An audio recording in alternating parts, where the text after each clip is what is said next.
Welcome, ladies and gentlemen, to episode 169 of the Planet Destiny podcast.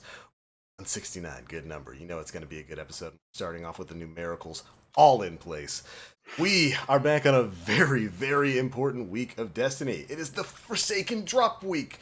We got a new expansion, everybody. Have you guys been playing it? Oh, yeah. No. I panicked there for a second because we had 1 second of silence where I was almost convinced somebody was going to say no. Like, no, I actually haven't been playing it. That would ruin at least part of our credibility.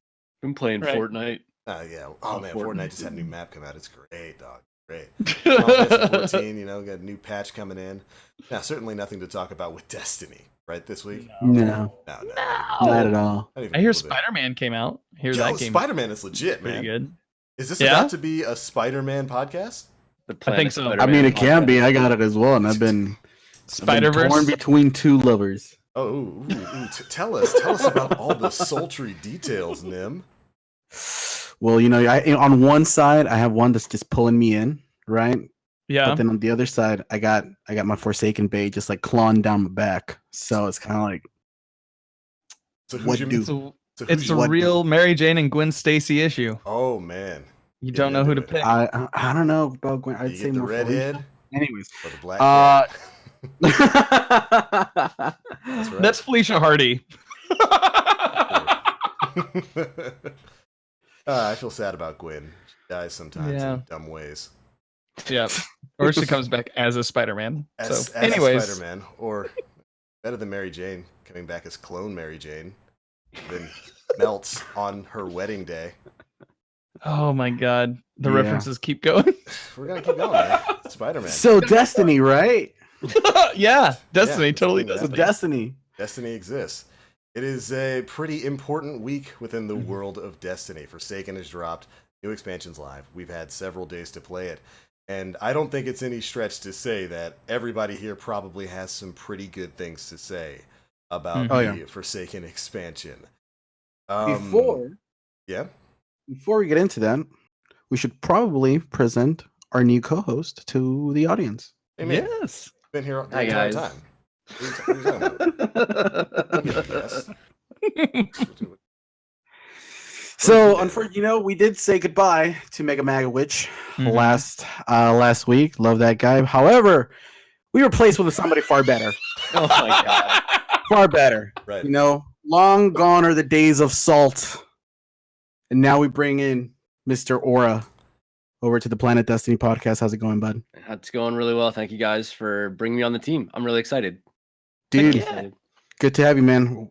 Knowing you for what, like a year or two now? Probably more than that. It's been a while. The Twitch journey's been a long one.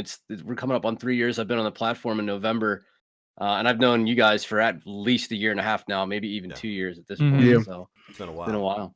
It's cool. It's been a while. Good to have you here, bud. It's awesome. Now, how have you been enjoying Forsaken?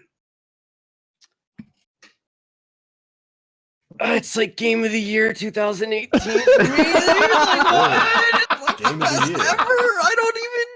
I don't listen. I took 2 months off of playing Destiny 2 after Osiris came out. Just really frustrated. Rightfully so. With the overall state of the game. And the Warmind brought me back, and I was like, this is really fun now. And then Forsaken came out, and it's just like, this is everything that I think the devs wanted to present to us and maybe didn't have the time frame to do it, no matter which they wanted to deliver. It doesn't really matter how we got here. The fact of the matter is we got here. This is bigger and better than I can remember it being in a long time. Absolutely. Yeah. I think it might be the best that the game's ever been. Unquestionably. Yeah. Unquestionably. Easily. And it's funny that you mentioned the Osiris thing, because I remember talking to you about that after Curse of Osiris came out, and you're like, I think I'm just not going to play I was like, such a letdown. That's a good idea. I can't blame you for that.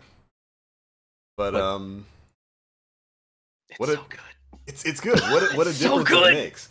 There's inevitably, one of the funny things about all the updates that Bungie's been putting into the game last year, so it has always been met with people saying, "Well, it should have been in the game from the start." And you're right. You're right. I agree. It should have. This Forsaken has been like the ultimate batch of if Destiny 2 had launched with everything that Forsaken has right now, Yeah. we're talking maybe top 10, top 20 game of all time. It's at least in my opinion, I love it. It feels like the same sort of attraction I had back when Destiny 1 came out, and I found myself staying up till 4 o'clock in the morning every day just to get all of my daily stuff done and explore the world as much as possible. If Yeah. with the kind of things that have been implemented within Forsaken. And we're going to spend a lot of time here tonight talking about all of our favorite things, from the story to the Dreaming City to the changes to weapon systems to the bounties and all that kind of stuff. But with everything that's been implemented, like I say, if Bungie had delayed Destiny 2 for a year and dropped it with all of this stuff right now, wow, what a first impression that would have been on a lot of people. And I'm glad that a lot of people are jumping into Forsaken right now as their first experience with Destiny 2 and experiencing this world rather than the world we had for the previous 12 months, which has been kind of in and out at times. Hit and miss. Definitely hit and miss. But that's what we're going to be talking about today, because of course Forsaken has a lot of stuff in it. There's a lot of stuff to talk about. There's a lot of stuff I like. There's maybe one thing I really don't like, and it's going to be interesting hearing you guys' thoughts on all of it. So let's just start at the beginning. I'm assuming everybody here has gone through the full Forsaken story. Yep. Everybody here got into the Dreaming City? Yep. On all three characters? All three characters. I made it to the Dreaming City as well. You've put in way more time than me. I've just barely started my second character. Yeah, I haven't even started my second character yet. Like I'm still on my first. Started but today was my second character. Oh really? Yeah. Nice. And made it through the Today story was with no Dreaming City, but yeah. So, and I wanted to. I actually wanted to do it. I wanted it didn't feel like a chore. And I wanted to go through the story again. Hello? Good. Yeah, it didn't feel like a chore at all. Yeah. It was all like I wanted to dive back in and be like, okay, yeah, now I get my Titan up. Yep. Now I get my Warlock up. Because I wanted to test out some of the subclasses. I think for me, I picked the ones that I thought that I liked the best. What'd you go with first? I went Hunter. I went the Void Blade Dancer. Spectrum. I went that. Those look so badass, dude. That dude, it feels, you feel light. It like there's nothing about it that feels cumbersome. You just slashing and slashing and slashing. That's it. Yeah. It's so good. It's I imagine that year one Blade Dance, like, right? Yeah, it's wonderful. And so I went with that, and then on my Warlock, I went with the Void anime bubble. Oh, the Nova Warp. Yeah. It makes the same sound that my phone used to make back in the day when I got a notification. That was wonderful. And then I went hammers with Titan. Nice. And that's just stupid. Spin to win. Spin to win. What did you go with first? Oh, well, I've only really played with one character thus far. I just started my Titan, but I went with the Chaos Reach Arc Warlock. Kame frickin' ha. And holy moly, I don't know if any of you guys have played with that class yet. It is so stupidly good. We're talking fantastic burst damage, fantastic ad clearing, and it generates orbs. Like we finally got a Warlock class that can generate orbs. Like every time I pop that thing, boom, 7 orbs for everybody. It's great. It's easily my favorite super in the game now. It is. It is actually. I just unlocked that one today. But what about you, Aura? What did you go with? So I don't know if you guys know about me, but I'm kind of a derp, and I wasn't paying attention. I wasn't paying any attention at all when I unlocked my Titan super. Oh boy! Yeah. And I unlocked the Superman Titan super. Oh, nice! How is that? Really weird. Really? So you're a freight train that goes face first into everything to kill it. Correct. I love it. So as it should be. Yeah. It's been weird. Like I just feel like I should have an airbag in my helmet or something. I feel like there's some form of concussive force. It's not very safe. It's not safe. No. So I didn't get that far at my Hunter just yet. So I've just kind of been, and actually I'm still kicking the old school Hammer Titan around because it just feels like such a very strong super for what I've been trying to do. Most of the game been playing solo by myself. So it's been it's been a good super for me to rely on. So yeah, I've just been the guy who slams face first into things. I can imagine it must be difficult going from like melting point and then popping super to like striker Titan. So it's got this strange melee, like you know how you have a shoulder charge in your regular Titan. Right. This does kind of like a ground smash. So it's here like- I am Yeah. trying death to from zoom above. around, like I'm trying to Titan skate, and like zoom from here to there, and instead I'm just landing sometimes off the map, sometimes right off the map. So that's Well. kind of been interesting. Oh, that's pretty great. I from the get-go I went with the Nova Warp, and that's been a lot of fun. Mm-hmm. That's been a lot of fun. The synergy that you can get with the Dark Matter perk on the subclass is just ridiculous. Now, if you pair that, so like Dark Matter, when you get ability kills, it enhances your abilities regen. But when you pair that with Nezarec Sin, oh boy, Yeah, that Oh, sounds boy. super good. yeah, it's really really great. Yeah, I've gotten my second Seed of Light, so I can unlock another subclass really whenever. And I think I'm gonna do. I want to do Nova Warp next, but I've been doing a lot of Blind Well over the past couple of days, and holy moly, those Well of Radiance warlocks are my best friends. I love those people and the people who are wonderful and play as them, because it's just like you never die. No. You never die with one of those in your fire team. It's like, oh, you under the halfway point. Here's a grenade. Oh yeah, come stand in this Well of Radiance. Get this empowering buff. Keep your health at max and just burn down all of the bosses in sight. I'm really digging the new subclass trees. I think a lot of them are really fun. I'm trying to unlock the first one on Titan. I'm gonna go ahead and do the Superman with you, Aura. I'm gonna go slamming my face into things. Just be safe with it, okay? Dentist appointments like quarterly, like just be Slam safely, right? be careful. Yeah, be careful with it. That's right. Episode 169. Slam safely. Practice safe slamming. Good for you Yes. and the little you. Love it. Yeah, it's just there's so many things to like. I love the new subclasses. I've really had a hard time pulling myself away from the new Arc Warlock class and its weird tickle fingers. So you've got it unlocked now, Nim. Have you? Yeah. How do you feel about the melee? Oh, the melee's so dumb, dude. What's the melee? So, how did you feel about melee range in D1 for Warlocks? I hated it.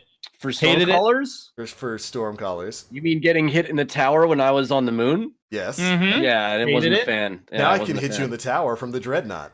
Okay. I hope you enjoy it. That's what's going to Wonderful. happen. So the melee for Arc Warlocks, the new Arc tree, is weird. It took me a while to get used to it. It's definitely an extended melee, like if you're locking on people in PvP, but you actually shoot a projectile when you do it. You just straight up shoot a projectile that does the damage of a melee. So Yeah. we were it's so complaining silly. about getting our melee range back. We got it. I can't We got say anything more. Is it like a throwing knife? Is it like is it like an actual projectile? Or It's I an haven't actual seen it. I projectile. haven't gotten hit by it. Like I haven't. Yeah, so think of it like the visuals of it looks like the standard warlock like tickle Push. fingers. Yeah, the push. Yeah, but at the end of that, it has the electric projectile, and the reach on that thing Ugh. is dumb. It travels. It travels. I just unlocked all of my nodes today for the subclass. I haven't been able to test it out fully in the Crucible, but let me tell you, if you guys are looking to upgrade your new supers, if you have the Whisper of the Worm heroic mission, top tier. Yeah, just sit there and kill Thrall. Yeah, Thrall endlessly. pretty great. Great. Good stuff. Yeah, I mean, a lot of the class changes are fantastic. A lot of this is, like I said, we're going to go through at least as much of the DLC as we can over the course of this episode. Yeah. Of course, starting with the story. Everybody here's gone through the story. Everybody here's gone to the Spoilers. Dreaming City. Yes. We'll try to announce spoilers before Just- we say anything Yeah, spoilerific. yeah. Just So you can skip heads out on up that. for either audio listeners or for the live chat. For the next half hour, be advised. Be advised. 'Cause You're here at your own risk. we're going to Yes. talk about some things going on. You know, it's been almost a week. Yeah. Get out there and play it. So what did you guys think of the story? Aura, you start. It was dark. Yeah. it was, I guess. So I'll start with the very beginning. I kind of had this funny feeling that there was something going on with Aldrin where he wasn't really acting on his own. And it Mhm. turns out by the time in the end you kind of discover that I was like, why would he do why? It doesn't make any sense.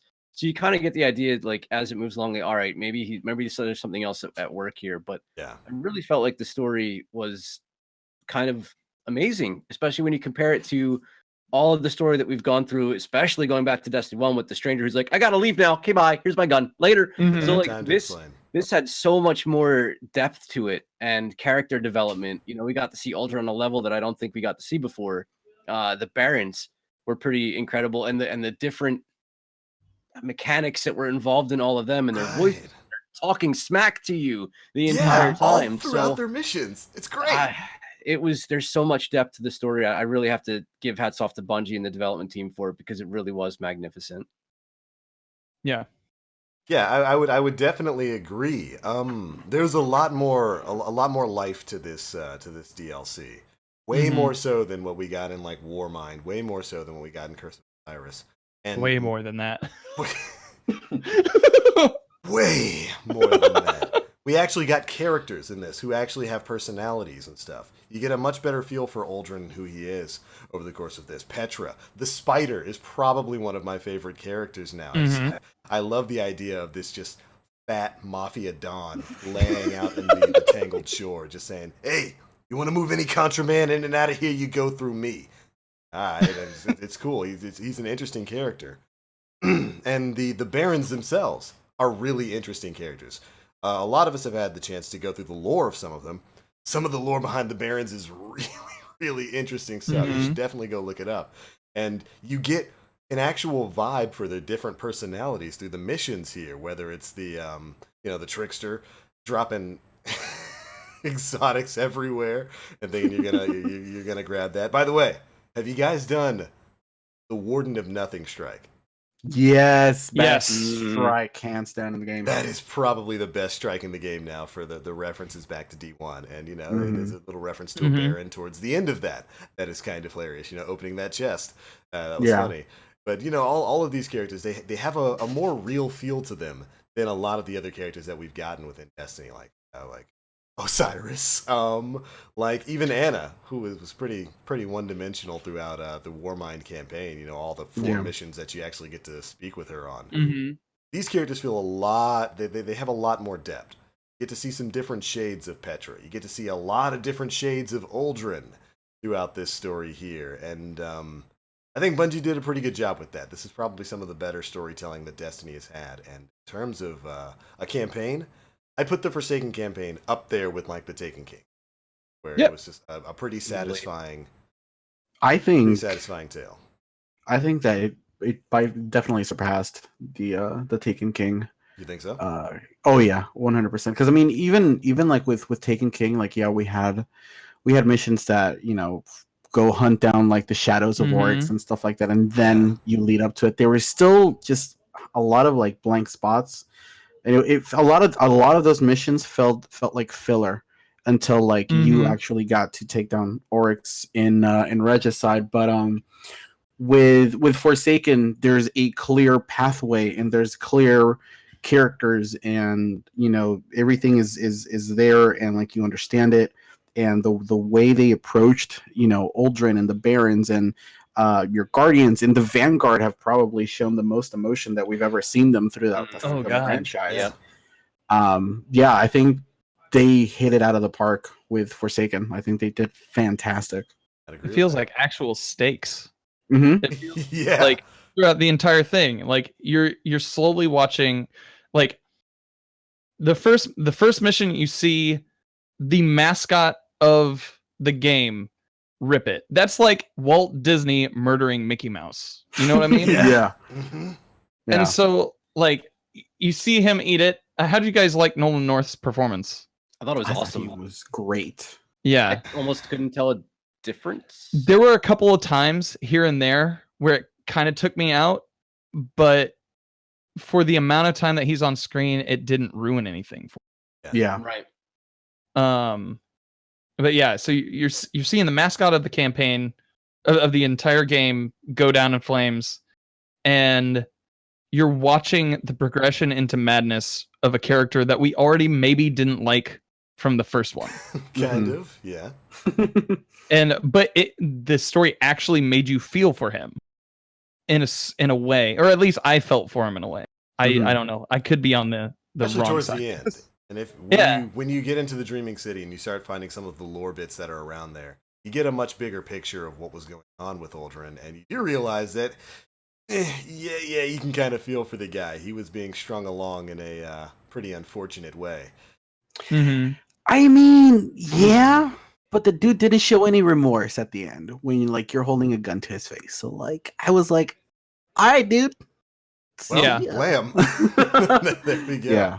To the notion of Nathan Fillion and Nolan North taking the reins of the role of Cayde 6, I could definitely hear a difference. I can maybe that's because I played a lot of Uncharted and I've listened to a Mhm. lot of Nolan North, and his take on Cayde was basically a lighter Nathan Drake. I can hear Yeah. the difference. It didn't really pull me too much out of the experience because he does a very good job of just playing the character. There is one exception, and that is the Ace in the Hole mission. I do believe is the name of it. That is a Mhm. part of the Ace of Spades exotic quest line. I'm not going to spoil anything on that end for people who haven't gotten that quest done, but it is a wonderful send-off to Cayde 6 that has a lot of really deep lore implications tied into it. Like, Oh yeah. there's some pretty heavy stuff down the pipeline if we take what was happening in that mission at face value.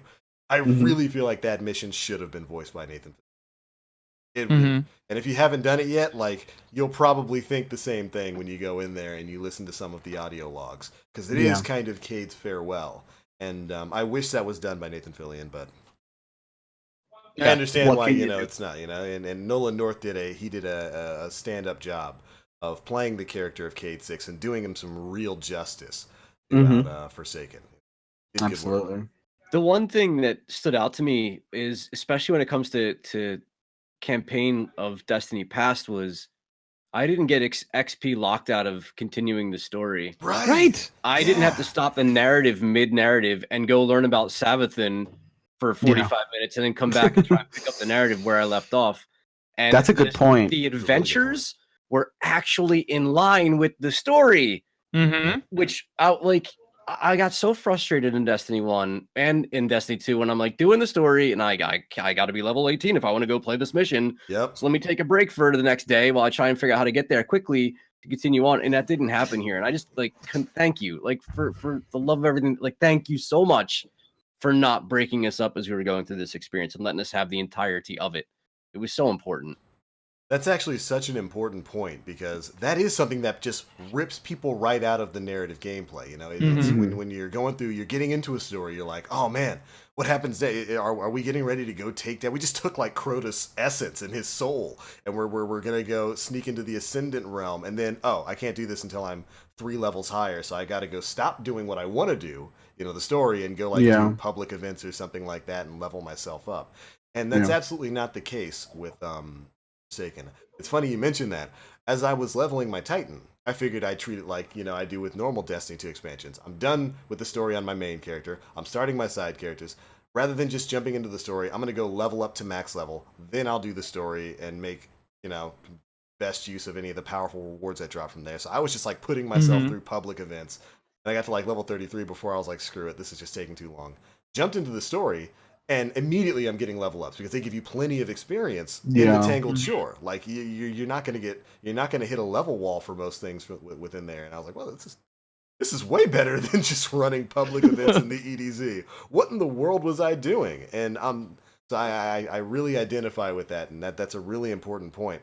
That Bungie doesn't rip you out of the narrative to send you off on some busy work so that you can get back into it. Well done. Yeah. I do think that there's just a little bit of that though. However, because each Baron has a different power level. Correct. So if you are just kind of well under, like maybe like a solid 20 points under, because I had a pal that tried to fight. I think it was the Hangman or the Rifleman, and he was like a solid. Yeah, he was like a solid like 20 points under him, and that was a big no. So he was just kind of like kind of forced to go and get some more armor Drops. for light level. Yeah. I'm until he was able to smiling get because I something did in. the rifleman at 410 when it was 440, and it took me a while, but I refused to give up, and I did beat it. It took the Whisper of the Worm and the bow and an SMG to get it done. Nice. So you Yeah. got But I sniped got the and rifle. solo player, I got it done. But you're right. But I'm okay with that. I'm okay Yeah. getting beat by AI. I'm okay getting my butt kicked like by the enemies. I'm fine with Yeah. that. And actually embrace that sometimes. It's Right. okay. So You Yeah, have it to was- embrace that Mhm. when you get to the Dreaming City, because oh yeah. you're Yeah. getting your butt kicked when you get to the Dreaming City. Yeah. Stop. Holy moly. So, before we get into the Dreaming City stuff, are we going to talk about the ending of the campaign? Sure. That's one. Sure. Let's That's I have mean, it. it's been a half hour. We're good. No, I'm talking about Spider-Man. Yeah, Spider-Man. We did that at the top of the show. You take on Doc Ock. When does it happen? Tell me. We All right, basically so- fought Doc Ock at the end of the story. That thing Kind in his of. tentacles. Oh my god. Doc Spaghetti Ock monster? was a giant dragon's butthole. Yeah. That is that's canon, actually, by the way, chat. It is a dragon's butthole. That's what Uldren got swallowed by. Butthole. Terrible. It was Hey. almost rated M for several reasons, and that was just one of them. That was it. Oh, that's a big one then. That's Click a big, that, please. That's a big butthole. So, what did you guys think of that? What were your like initial reactions when you see that moment in that cutscene? It's like, oh, hi, how you doing? I saw something like that coming. Like I knew that there was going to be some kind of crazy weird thing that was going to happen. I don't think I saw that. And the thing that stood out to me was like it took me a minute to figure out that it was actually moving towards me. It was going so slow. I was like, "What's happening? What do I do? Do I shoot it? I don't. It's Yeah. coming for me. It better move faster if it's coming for me because it's really slow." But yeah, pretty cool monster. Pretty disgusting. So there's a Yeah. lot of lore things there. A lot of it was in line with some of the stuff that I was expecting. Nim, you and I have had multiple discussions Oh, before yeah. Forsaken came out, and yeah. congratulations, man! Almost right on the money, and Just with a lot of things. super close, super close. And you might still be. We can talk about that later. But you might Yeah. still be right on the Yeah. money with some of these things. But I thought really interesting ending to the story. I loved. We talked a bit earlier about the Barons themselves and how they play into the story. I love that. Yeah, a lot of the story missions don't really feel too much like busy work outside of the stuff like gaining the spider's trust by going and doing bounties with Angled Shore. All the missions are basically scratching names off a list, you know, people who you want to take out. And the story that kind of weaves itself through there is really interesting. I loved the way the Matic towards the end of that mission before you go fight the butthole. Some of the dialogue he has there with you is kind of interesting. Yeah. And how you as Guardians act and stuff like that. I'm sure most of us didn't care. We just shot him in the face because he has a shootable face. If Yeah. that's a He has a description shoot- for somebody. Oh, the shootable mouth is what he's got. Yeah, but when it comes to the very end there, maybe you guys feel differently, but I almost feel like we might be getting swerved a little. How so? Because the way the narrative is kind of played out towards the end, especially when it comes to the end of Uldren Sov, I don't think we shot that guy. It definitely leaves it open to interpretation. I feel like Outside if of the they gunshot. Yeah. I feel like if they had shown it definitively, I don't know how the rating system works, but they might have. It would have been M. Yeah, That's one of the that big would have reasons. bumped that up. Definitely, I feel like they did a smart thing. If that even was like one of the options, I'm not saying that is, but like they did a smart thing creatively because then you have that ambiguity, and that leads you straight into like you go back to the tower and you talk to Zavala and Ikora, and both of them are at the lowest of their relationship. Absolutely. And so it could definitely I feel like that is something that's really important for future DLC going forward. Like Oh, I yeah. would, I think seeing the difference between um the group rather than the individual, and seeing that play out, I feel like that's going to be coming to Destiny very soon. Yeah, the Um, relationship between the Vanguard has been rocked. It's pretty easy to see that core, or that Cade was kind of like the heart and core of that team, sort of keeping them together, and especially the relationship between Zavala and Ikora is going to be Mhm. really interesting to see how that develops, because you already see the rifts there. Oh, Ikora yeah. mentioned Mhm. several times Mhm. that she's never felt more distant from that guy, and whew, man, I do not envy the the new Hunter Vanguard, whoever that's gonna be.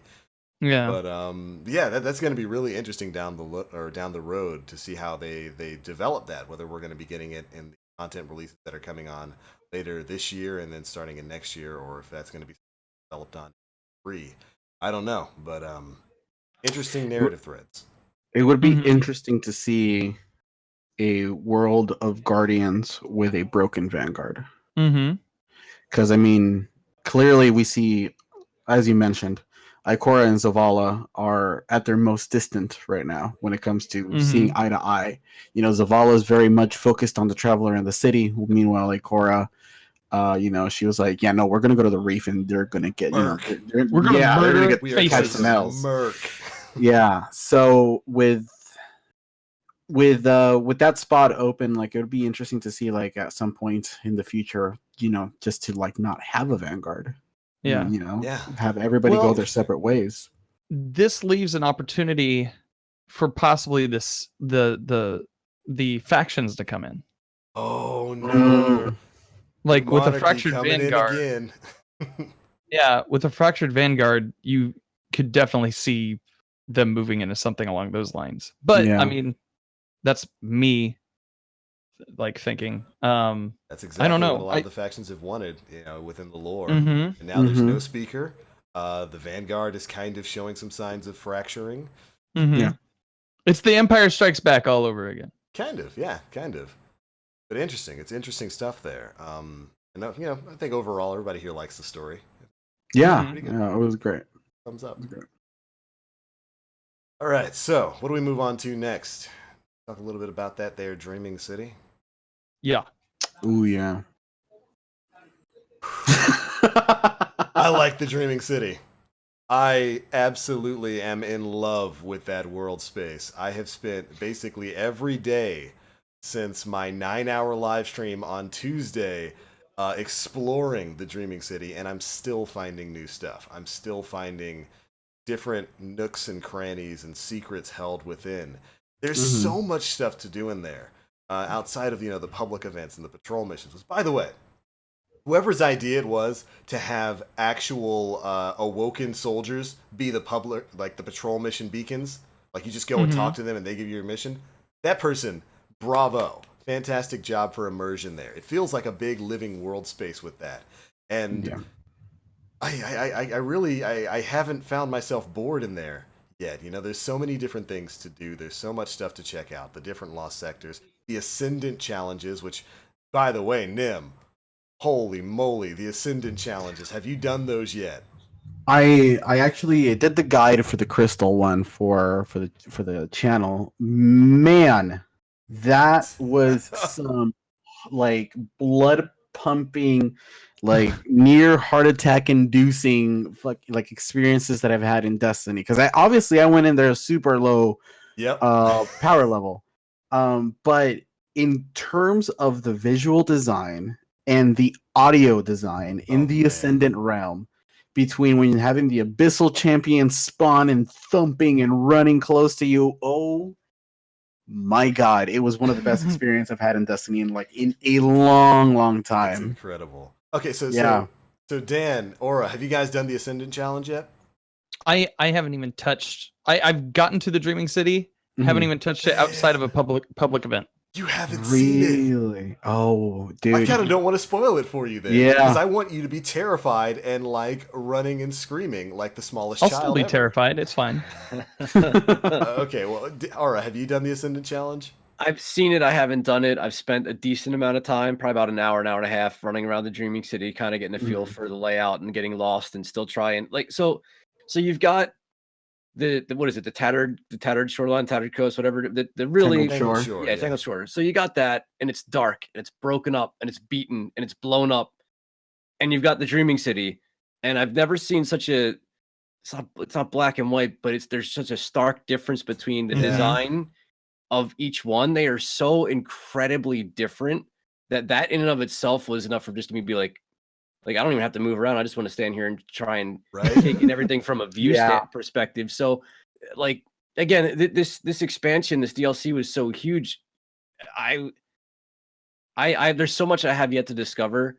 I've just been running around shooting people in the face and getting involved in heroic public events that I have no business being in at my power level. But it's been fun. It's a challenge. I like a challenge. I'm mostly a solo player when it comes to stuff like this, so I haven't been able to dive into too many of the things in terms of the group activities. But it's been a wonderful, beautiful, like just gorgeous scene to be involved in. Absolutely. Yeah, the Dreaming City itself, it's a beautiful landscape. It's so huge, Mhm. like way bigger than I thought it would be.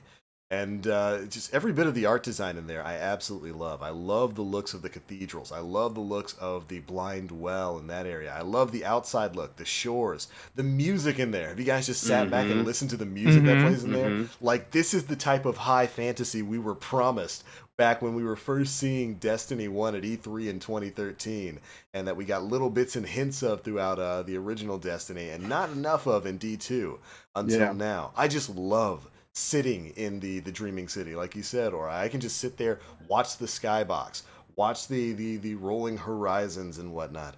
And I certainly cannot wait to explore the raid, at least outside of that area where the chest is, because I totally did that. I did. Oh, did you really? I tried to invite you. You were in the middle of Gambit, but I did. I wasn't. I wouldn't have done it regardless. Yeah. I got a helmet. I'm waiting. I'm waiting for Yeah, for I'm the waiting. weekend for that. There's Yeah. I'm not. I I'm don't not care about taking none of that. Give me that loot. Give me the loot. Give me the loot. Nah, Yeah, I have actually. Yeah, I had a friend talk about it, and he got on. I'm like, shut up! I don't want to hear it. Yo, just looking at chat here, Jen, she's a mod and a wonderful human being who's just always there for the Twitch people. She says, reason number 5,678 to get this game a photo mode. Absolutely agreed. Yep. Absolutely agreed. I would love a photo mode or just like a pure HUD-less mode in the Dreaming City, because, good God, that's a beautiful landscape. Like, Yeah. Bungie's art Yeah. design team, you guys did an amazing job creating a really intriguing, amazing world space that might just be my favorite locale throughout all of Destiny. Like, unquestionably. It's good stuff. But the Ascendant Challenge, for those of you who don't know, this is one of the many secrets of the Dreaming City. Gotta get yourself a random drop, a tincture of That's a hard word to say. tincture. It is a Same tincture. tincture since Final Fantasy, man. It's been around. Right, yeah. It's I got my tinctures way back when. way back in the old school Final Way back Fantasies. Not expecting to see those little bottles in Destiny, but you gotta get a tincture of Queen's Foil or something like that. Yeah. Popping that gives you an Ascendant buff that allows you to see hidden secrets around the Dreaming City. This will be stuff like platforms that are just invisible to the naked eye that'll lead up to treasure chests and stuff like that. But when you reach certain areas, certain spots where the seam between realities grows thin, those tinctures, they open up some portals. They send you to some places, and those places have some pretty spooky challenges inside of them. Ooh. Including one where you are summoned into a pitch black arena filled with blights, and some thumping footsteps of some big a la cool style hive coming straight for you. And they are like 60 light levels above you and will one-shot you. And you gotta run. Gotta run, brother. It is incredibly heart pumping. I gotta say, man, as like the Hive nerd that I am, like having access to the Ascendant realm whenever the hell I want Whatever you want. is literally a dream come true. Like, holy shit, man! The moment that I stepped into that portal, I was like, "Yep, this is it. No, I'm we're here. good. This is my I'm home here. now. I'm staying here. Peace." That was I great. got my ship from the Whisper of the Worm. I got the Ascendant Realm. I don't need anything else. Fun fact: if you guys have the Reverie Dawn armor set, if you have a full set of it or it's just individual pieces, whenever you take that tincture of Queen's Foil consumable, it in fact turns the Reverie Dawn set into Taken like style. Like Wow. you literally become Yeah. Taken. So like I have a full set, and you know, if I use a consumable, my entire armor set goes like all Taken-y. It's really cool. Kind of like Oh, that that's neat. that Taken gear back from D1. That was Mhm. added in that Mhm. Chroma gear. But yeah, it's cool to go into the Ascendant realm. And Nim, I don't know how much time you spent in there, but have you noticed some of the secrets that are within those realms? So within the first one, the crystal one, I've definitely seen the crystals that are under the blights that cannot be touched, and I'm like, please.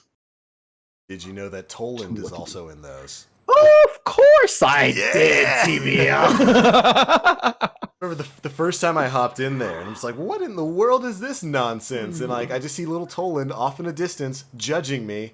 And I was like, I'm gonna go over there and see if something happens. If it, maybe I figured it would be like off the map. It'll be one of those turn back in 4-second things. No, you can just go up to Toland and he'll talk to you. Mhm. The Shattered will just sit there and critique you. It's great.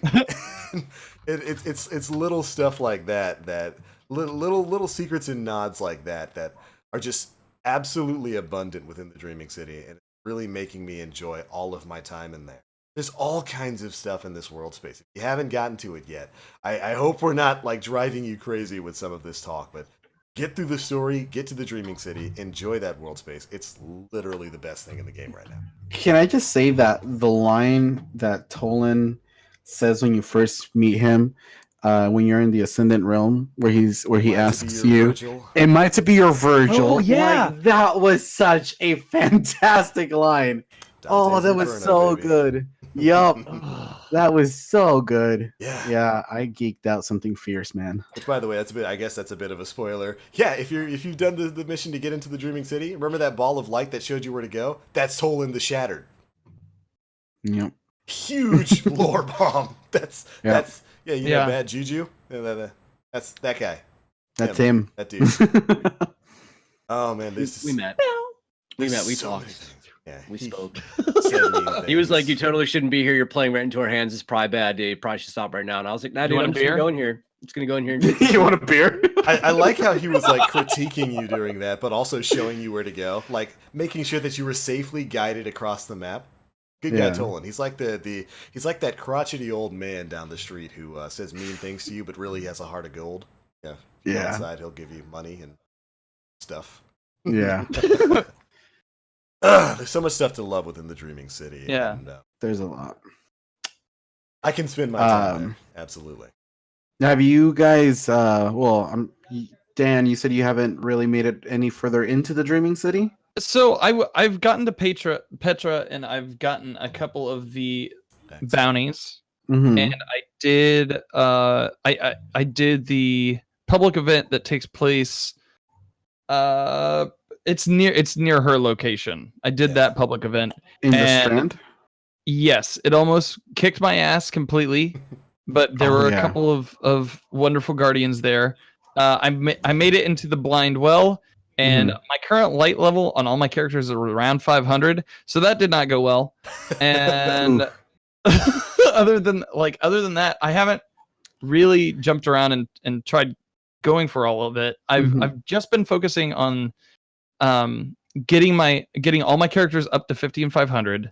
Mhm. I won't be able to level for the raid this week because I'm going to be out of town on Friday when that drops. Yeah, I might So work all day on Friday. yeah, We're so getting a hurricane on Friday, so Yeah. yeah, We're yeah, getting North a Carolina. hurricane. Oh my god. Oof. So it's one of those things where I just haven't. I've been taking a leisurely pace Yeah. and getting That's everything good. done. That's yeah. good. Very good. Take your time with it. Absolutely. Yeah. I'm not going to get too far into some of the stuff that's in the Dreaming City, but it is worth exploring. It is absolutely worth exploring. So, all right. So Dan hasn't, but Aura, Nim, have you guys played Blind Well?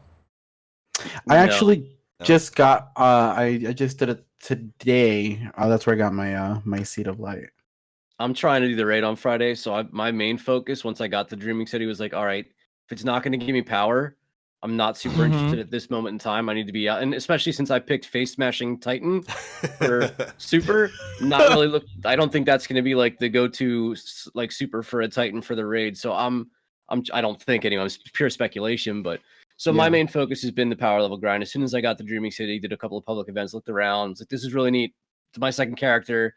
Let's see if I can get there before reset, which I did, and then continue to grind again starting Tuesday. Yeah, Tuesday. Well, Yeah. maybe reset's going to be a little bit weird this week. I think Bungie. Yeah, about that. They kind of bungled something on Saturday, but Bungie bungled something. Bungo is back at it again. But Aura, just to let you know, you get your second Seed of Light from Blind Well, right? Yep. Yeah. It might be worth it to go do like one round of tier 2 and then work towards whatever subclass you want. We'll see what tomorrow brings, especially with weekly reset right now kind of being in a weird spot where some things aren't working. Yeah. And with the one critique, like it hasn't been super self-explanatory as to which bounties and what equates powerful gear. My God. Just get it right away. And it's like, did I complete it? I've all of a sudden gotten gear. I don't know why. Yep. So there's a little bit of confusion with the new system in place and what is actually located where. So I'm hoping I'm not going to make a mistake and do the weekly things by accident instead of focusing on what will actually give me gear, like doing the Nightfall when you're 400 levels below where you're supposed to be and everything takes 1 HP. Right. I ran the Nightfall this week. Not easy. I did too. Yeah. Not easy. easy. It was wonderful. I saw somebody recommend. Saw somebody on Twitter. I can't remember who it was, but they had recommended that like there be 2 trays for each of the bumpers. So for like L1 or L2, you get the tray for your weekly milestones, and then on the right hand side get the dailies. That way you can at least like separate them out. Figure out what's going on. Because right now, it's confusing. I'm running into it. Yeah, I can't. I don't know what I'm picking up. I'm like, yeah, sure, that looks nice. Let's see what we can do. And like, that's pretty much it. I try to manage them, but and it doesn't help that right now some of the weekly rewards are kind of bugged. They're just not giving you powerful gear. Like I think they said Gambit. I don't know if Crucible. It was a Bungie tweet that went up earlier today. Gambit stuff. The weekly reset challenges weren't dropping like light level appropriate gear, which sucks when everybody's trying to get raid ready in just a couple of days. So I don't know. I have no idea how that's going to pan out with reset this week and changing. Hopefully they can get that fixed. And you know, there's some powerful stuff to chase there in the Dreaming City as well. Petra's bounties, her weekly bounties in particular, get a couple of powerful drops from. Just make sure that if you're doing that Blind Well weekly bounty, make sure you got space in your consumables, because that offering to the Oracle does not go to your postmaster if you complete that bounty with a full inventory space. You just lose out on 2 powerful rewards for the week, because that's a part of 2 different bounties, and you can't summon the Oracle. Yeah, so you're screwed until Tuesday. I learned that the hard way. There's a hot fix coming on Tuesday that's hopefully going to address some of that. I doubt I'm going to get my Oracle offering back. That's probably just not going to happen. I doubt people who, didn't get their powerful gear from their weekly challenging stuff, I doubt they're going to get any sort of benefit from that. They're just hopefully going to get that fixed so we don't have the same problem next. Right. That's a bummer, dude. It was a big yikes. That was a big yikes for me, Chief. But all right, so we've talked about Dreaming City. We've talked about the story. Why don't we talk a bit about some of our favorite things from this DLC? We'll go Gambit. Gambit's pretty good. Yeah. Gambit's pretty good. Sorry, Mythic Man. I am like knee deep in Gambit. Like, it is by far the most exciting game mode that I have played in Destiny, other than like blind raid runs. Like, when I go into, for example, when I go into Crucible, like, I don't feel a sense of competitiveness. I'm there to just play, and if my team wins, we win. If we lose, we lose. Like, if I'm getting shoulder charged 50 million times in one match, it's like, whatever. Bad. Sorry about that. Never apologize. I had a feeling it was you, Aura. I saw the paw print. And I generally don't care. I'm just there to have a good time and whatever. Gambit brings this disgusting, sweaty, try-hard mode in me. And I have been all about that. Like I usually I run with a group of friends, and right now, just to put it in some sort of perspective, I'm in Mythic 1. Yep, I saw. Yeah. Congrats. Yeah, and I'm just well, first of all, I need my malfeasance, so I got be there. But no, like the mode itself has been an absolute blast. Like having to coordinate with your teams, who's going to be moat grabber, who's going to be dedicated ads clearer, and like invasion And person. Who's the like, goon? Who's going yeah. to that portal? Yeah, dude. All right. So I know like Sleeper is like the thing to use for everybody. Yeah. But let me tell you, when we finally get to that moment where it's like Primeval versus Primeval, part of Gambit, I have been using the Manowar linear fusion rifle from IO that you get from Asher. Yeah, I use that. Polaris Lance and the oh my god, it's a pulse rifle. It's one of the new ones from the Tangled Shore. Go figure. Oh, Go figure. Yes. go figure. It's good. So I have Yeah. a Go figure with high caliber rounds, outlaw, and kill clip. And Oh wow. that thing is gross. Oh, and the mod, I have a mod on it that it deals increased damage towards like red bar enemies. Oh, that's Uh-huh. perfect. So for Gambit, like that's like my go-to. I just hang in the back. I use my pulse rifle and my Polaris Lance to just take out the ads for the people to just go on and grab them and pick them up. But when it's time for invasion, holy crap, dude! By the end of the match, I'll have like 150% Primeval healed on the opposite team. Like it's just gross, dude. Oh, That's love awesome. Gambit. Yeah, it's I've a been- super fun game mode. I got into it today with like a few of my clanmates. We went on like an 8-streak tear where Nice. we were just nuking guys, and it was great. There were a couple of matches that were really really close, but like I was the post, so I was in the middle, going towards all of the different sections, taking out ads so that they could pick them up. Yeah. And Right. taking care of the blocker as soon as it came out with the Ikello shotgun. I was Yeah. using that guy. That's what I'm talking about. That was really fun, and I've like you, Nim. This is the sweatiest I'll ever get. Yeah, dude. I got visibly upset. Like So do I. Like it's so absurd, but it just comes out naturally playing Gambit. That's right. yeah, Tier 1 to Infinity. It's like there's I was moments so upset. there's moments where it's like everything is going well and you guys hit your Primeval like incredibly quick. You have a lead on the opposite team, but all of a sudden I've had times where I don't know what happens with the team that we don't focus on the envoys, and they just immediately try to go for Primeval DPS. But this is not from like my regular team. This is like when I run with like either like one person or with like blueberries. Yeah. Yeah. They either focus still on ads for some reason. And then that allows the opposite team to catch up, and then they get their Primeval. So it's like it's hard because it's like, all right, do I stay and help with the envoys, or do I go through and start like taking them out to like prevent them? But every time I do that, my team, I don't know what the hell they're doing. They're just like sitting there like looking at the boss, and I'm just like, please shoot the wizards. Yes. And then by the next time I know, like I just see the enemy's Primeval like just like go from like full to half. Yeah, it's unbelievable. And I'm just sitting there with my controller holding that L like. Yeah, We've won quite a few games that we had no business winning. Quite a few. The comebacks, last 3 games we played, we had like 40 in the bank. They had their Primeval out, and we just kept going over and farming them. They just couldn't. Yeah. They literally. He was full health the entire time because we just kept going back over and killing them. The thing about Gambit that impresses me is, like, how do you create a game mode that no one's ever seen in their entire life at this point in video games? Yeah. Destiny? How Yeah. do you create this kind of actual game mode? Like from the Bungie developers going back to Halo. You've got King of the Hill. You've got that skull game where you're running with the skull in your hands. Like those are kinds of things. Mhm.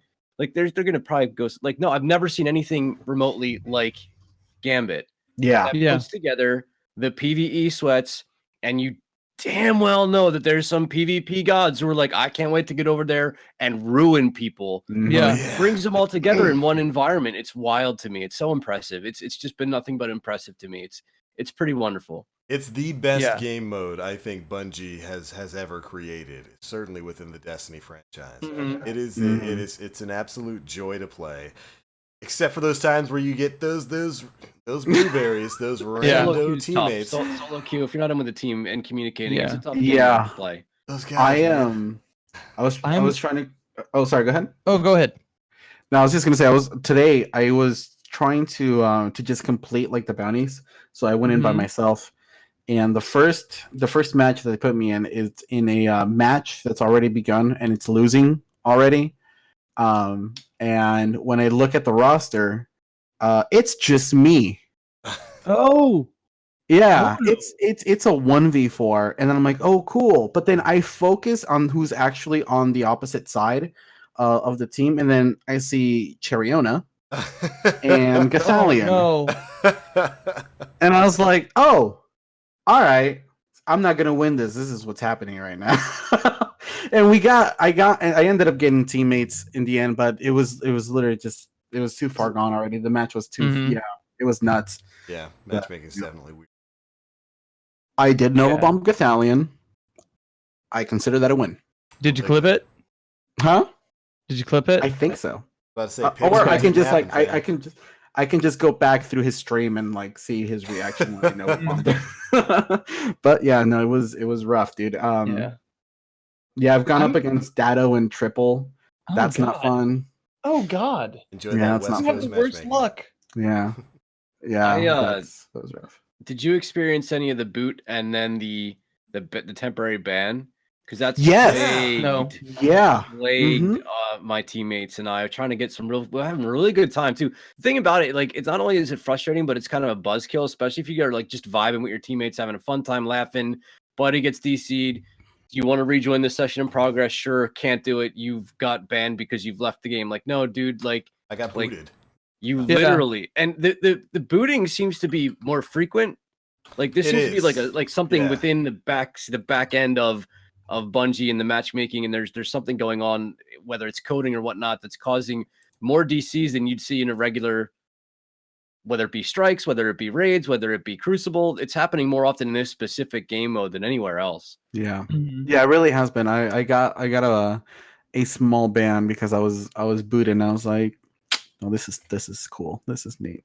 Bungie's Yeah. telling you to report that, by the way. Sarah Oh, Tillman really? was informing us, yeah, that you go to Bungie and let them know that it's happening so that they can maybe try and give a shot identifying. So if Suss you're it out out. there and you're experiencing it, go Yeah. to Bungie.net and report it. Let them know. Good to know. Yeah. I'm really glad. So with Gambit coming out, I'm really glad that Trials has taken kind of a back seat. Backseat. What's trials? Yeah, exactly. Trials, 100%. what's that? What? I interviewed Paris from Gamertag Radio yesterday, and when Mhm. afterward we were talking a little bit, and he was like, "Yeah, I would suspect that like the changes coming with like the Drifter DLC that we have coming up, like where they say Gambit evolves, if that's not a competitive playlist Oh, you for it, know. like, yeah, that seemed really interesting to me, and because yeah, this is a highly competitive game. I've never felt this way about Trials. When we were playing Trials, I've gone flawless twice with Pubin. That's the only time I've ever been flawless, was in D1 and in D2. And he would constantly yell at me about callouts. Now I'm the guy yelling at people about callouts, and that's weird. Yeah. I can see Dan. Invader in, beach clear. He's in trees, get him. Guys, you gotta pick up the motes on beach. They're blipping out. What's going on? Oh I have- my gosh. One of my buddies, Giles, I love you, buddy. I love you. You know I do. but he has the most like hilarious call outs, and I'm like in mid gambit match, and I'm like, where? So like if he'll get sniped, and he's like, he's over there in the distance. Giles, where? He's in the distance. He's in the distance. Oh, it's like... I'm one of those call out people. I'm like, he's right there. He's in the spot. You guys are totally in the room looking at my same screen, right? You guys can totally tell. No? Oh my god. That gets better with time. Don't worry. Yeah, it's Well, I great. know when the maps aren't in the maps and knowing like where beach trees and ruins are, that kind of thing. Yeah. Like that come with time, So Yeah. Yeah, that's been my but struggle. man, I love the shit out of Gambit, dude. It's great. It's a great game mode. It's so good. It's so good. Maybe outside of having to get 5 invader hand cannon kills.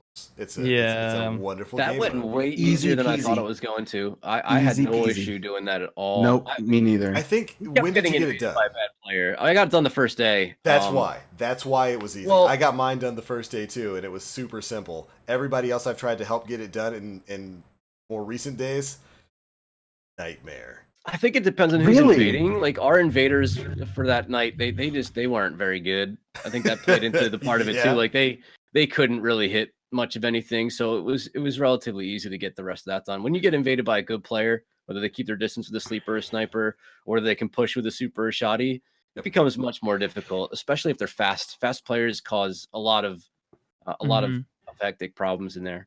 Here's what I did, and it was incredibly easy for me. Sturm and Drang. Drawn. Yeah. Really? I just run 2 hand cannons. Use I haven't done it yet. Use the Drang to kill the ads, just basic level ads. Overcharge your Sturm until you have like at least like what is 8 like shots. 20, yeah, like Get 8 extra bonus overcharged damage bullets. shots. Invader comes in, 2-tap the dude. 2-tap. That Okay. was got that done in like 2 matches. It was just ridiculously simple. Not a bad Yeah, idea. that's a good way for it to get done now for people who have the Sturm drawn. Mhm. Otherwise, you're dealing with a Yeah. lot of sleeper damage when you're trying to take people out with your little hand cannon, and they're in the back like. Zzz, pff, zzz. Yeah. First day, I like it was easy as cake. Like I got it done in a single match where it was just waiting for people. After we all figured out that it's not invasion kills. It's not you going into the Right. portal and getting kills. It's you getting Yeah. people who are intruding upon you. They probably could have worded that a little bit better. Yeah, better phrasing, Right. definitely. That was definitely a source of frustration for a lot of people. Yeah, Lot of I definitely thought it was like every time that portal opened, I was like, "All right, peace." In there. With my handy dandy hand cannon. Ooh, what? The Chaperone was the 15 total Guardian kills in Gambit, right? Yes, Didn't matter if you didn't were invading matter. or yeah, right. It was That's the I way I have think the Ace of Spades should have been. I think it should have just been any Guardian kill. Gambit should count.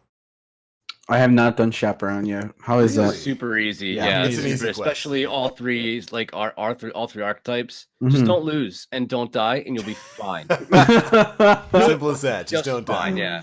Simple, Actually, the cool simple. thing is when you 100% one of the 3 elements, Mhm. it stays 100%ed, doesn't go backwards. I don't know. I don't remember if Thorn did the Thorn was kind of like the same thing, right?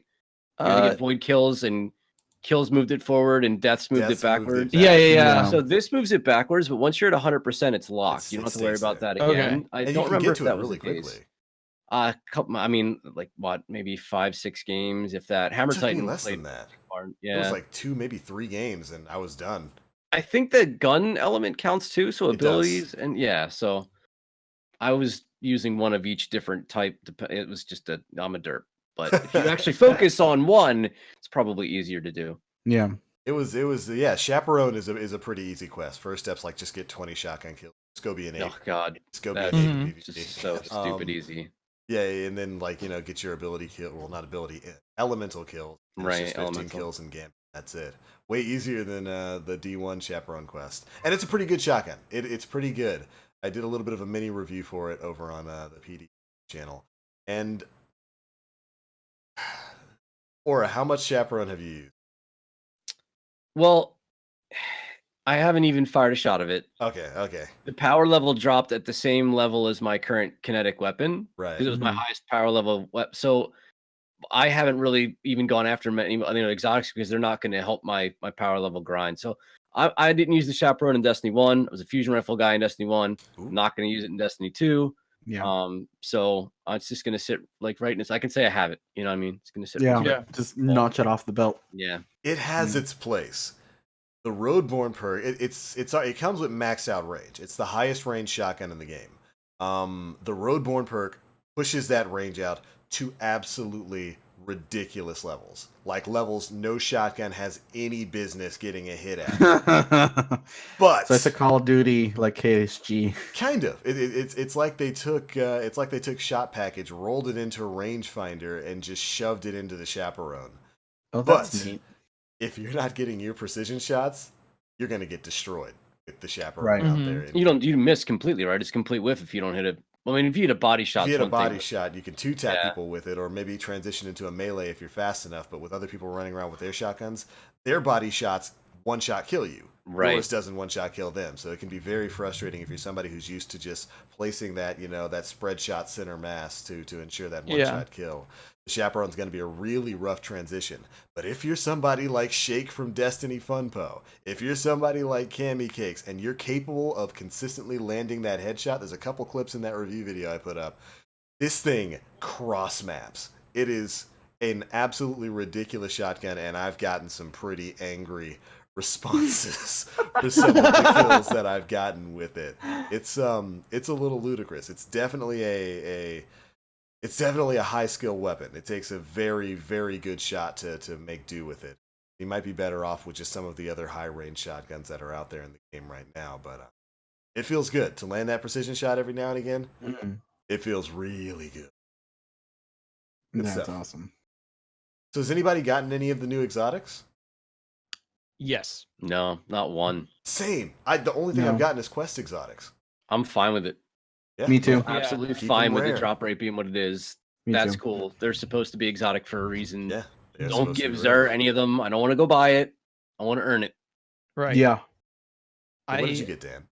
I had the Oathkeeper drop. That's the arms for the bow. Oh. And that's what I used for Gambit today. Basically all day. I used those arms. With that, the exotic perk is that it doesn't do the shaky thing and then you release the bow. Yeah. It's just steady, and you just hit it, or you're in the middle, you don't release it. You can keep going. I liked it a lot. I thought it was So wait, excellent. it takes away the shakiness when your Yeah. bow is fully maxed. You're But completely steady. That's can good. you hold it indefinitely, or does it? You can hold it indefinitely. Really? So it removes that fatigue that causes you to fire. That's cool. Yeah. That's super cool. That's cool. Yeah, I'm with Aura. And this is something that I posted on Twitter that I'm glad that exotic engrams are as rare as they are, and drops as well, because that was one of the things that made Destiny 1 Year 1 so magical. It was getting that just random drop from like a Nightfall or a raid that much more exciting and thrilling.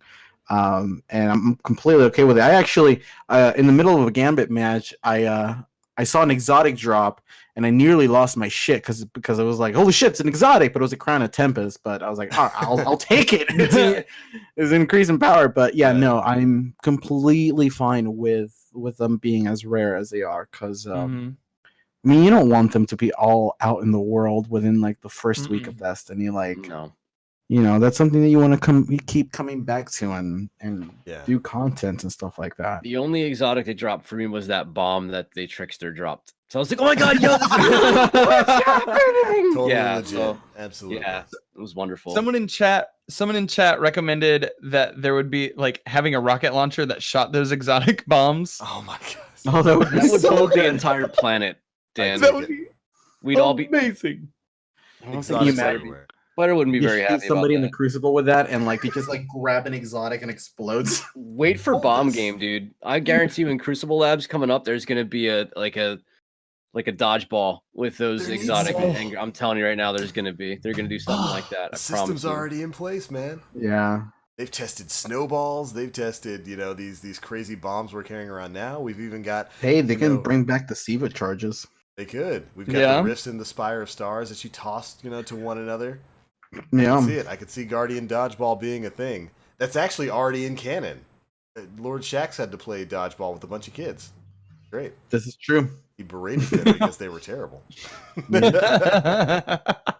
Yeah, that's actually a great transition talking about the exotic you got, Dan, because bows are, of course, in the game now. Mhm. Holy moly. They Did feel they so do an good. amazing job adding Feel in? so I don't know good. if I've ever seen a game company, especially when it comes to first-person shooters, add in an entirely new weapon type and have it work this flawlessly right off the bat. Yeah, Like- seriously. Bows might be my new favorite kinetic class. It just feels so Yeah. good to be able to string that back and tap precision shots with those things all across the map. And they're good in PvE and PvP. Like Mhm. they're good in PvP too. I love these things. What do you guys think? Yeah, that's something that I was actually pretty surprised by. I thought that bows were going to be more of kind of like a Niche sort a of certain thing. niche type of a Yeah. weapon. Yeah, but no, I haven't really been playing a lot of Crucible since the Forsaken dropped. But I jumped in Mhm. today and I saw there was a lot of people running bows, and I was like, oh, these are actually being used, and people are like good with them. I'm in trouble. Even though You it's can run a basic- bow hand cannon, Yeah. and if you're fast enough, kind of like they call it the end cooch with the snipe, the body shot, and then the finish off with the hand cannon. You Oh, do the that's same true. thing with a bow, not have to be nearly as precise. The body, the head doesn't matter. You'll still be able to Yeah. Mhm. tap someone with and bring them everybody. down. Yeah. Yeah, Yeah, they I love it because bows are basically like a slightly slower scout rifle, but they feel so good. They Yeah. Right. incredible job Bungie did with adding in this new weapon class. It feels completely natural to the Destiny world, Mm. and it does. Yeah.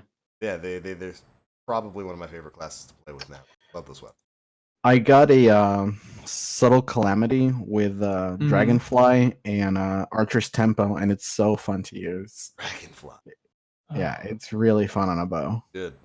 Yeah. The I, the last bow I used was Warframe. The Warframe Mhm. bow Right, feels pretty right. good.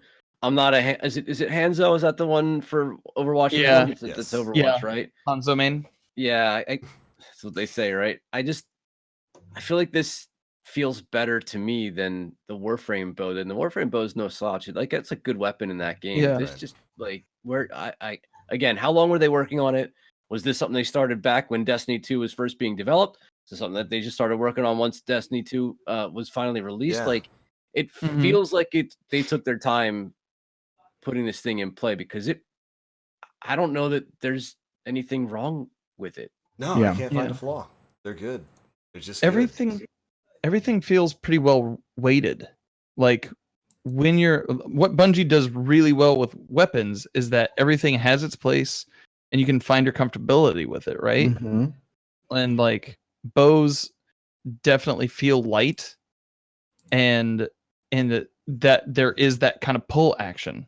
Like the pull and the drag, it's I don't know. I love it so much. I was just using it all gambit. I wasn't even worried about my hand cannon. I Yeah. haven't done that yet. Good. I was just standing in middle, taking out fools, and using the shotgun to clean up any orange bars in the middle. It was great.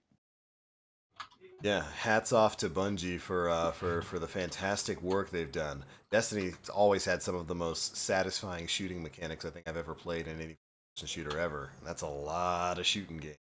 And the introduction of the bows feels absolutely natural within the game. Fantastic job. It gives me a lot of hope for new weapon classes in the future, and I can't wait for my heavy machine guns to come back. Oh baby. Tasty. Yeah, and it's even with I've only again gone in the Crucible a couple of times. I would have expected to see like a certain I don't want to say meta yet because it's still super early on, but people Mhm. using certain exotics and stuff like that. But no, everything is still super viable. Yeah. And it's great. Like, I mean, yeah, if we're looking at hand cannons, the Ace of Spades is really, really good. Really? But it's not the go-to anymore. Like if for example, like Graviton Lance or Vigilance Wing, it was Yeah. that was all you saw. I do like that there's a lot more viability in the choices that you can get in the game, and I think that's fantastic. I think that feels like a proper Crucible experience. Yeah, Crucible is way better in my opinion right now than ever been within Destiny 2. I've encountered a lot of different things out there in the wilds of Quick, and I'm enjoying it. I'm really actually enjoying my time in PvP. And yeah, you're absolutely right. The meta hasn't really been centralized around anything right now. You are seeing a lot of Ace of Spades because Ace of Spades is a really good hand cannon. But I'm seeing Yeah. plenty of other things too. I'm seeing a lot of bow play. I'm seeing a lot of auto rifles. I got this hand cannon for my time spent in the Gambit scene. It's called Trust. That is probably my new favorite hand cannon. I love the way that thing feels. It's so responsive. It's a pretty solid performer in PvP. The role I have has like hipfire grip and dragonfly, so discount hipfire grip, but just keep that dragonfly on there. It's it's a sticky beast, and I'm enjoying just running through a bunch of different things, especially shotguns. I'm loving my shotguns right now. It feels so good to spawn in with 2 shots of shotguns and just put people down. I can ape appropriately. Good. I'm loving it. There's a sidearm, yes, a sidearm that I went into the Crucible with today, and I was having a lot of fun with. It's called a translation theory, and it has high caliber rounds, threat detector, and something else. I can't remember what it was. But it's a 49 impact, 71 stability, and 68 handling sidearm. Dude, like the thing does work. Like I was going up against like just aping people with that little and like I was melting them. Like it was really really good. So again, I'm loving the variety that I can have in the Crucible right now. Are you guys going in and adding like different like keeping different armor sets for your loadouts now? Yes. Not yet. I haven't had the time to go through. I'm just vaulting everything on PC. I never had a lot of gear, so I've got a ton of vault space. Yeah. And I'm still acquiring so much that I'm just vaulting everything right now, and I'll go back and really focus on a build that suits what I want to do when I want to do it, and try to remember that. Maybe use Dim to kind of make like preset loadouts for Gambit, preset loadouts for Crucible, that kind of thing. So we went from like no variation at all to like completely unexciting. I'm just wearing these to almost like an overload of information. Some things have like there's a perk where it affects whether you're using a power weapon or an energy weapon. It's a paragraph long perk. Genesis, and I get lost. I know the exact perk you're talking about. I'm like, what do I do? I sit on the park bench on a Tuesday and I get energy for I don't understand. So I'm legally it owns your first child. Right. There's so much depth to it now that I'm actually spending. I didn't even look at mods yet. I haven't even looked at the mods. Yeah, same. So there's a lot going on right now to digest. So no, I haven't. And long-winded answer to your question. No, I haven't done that.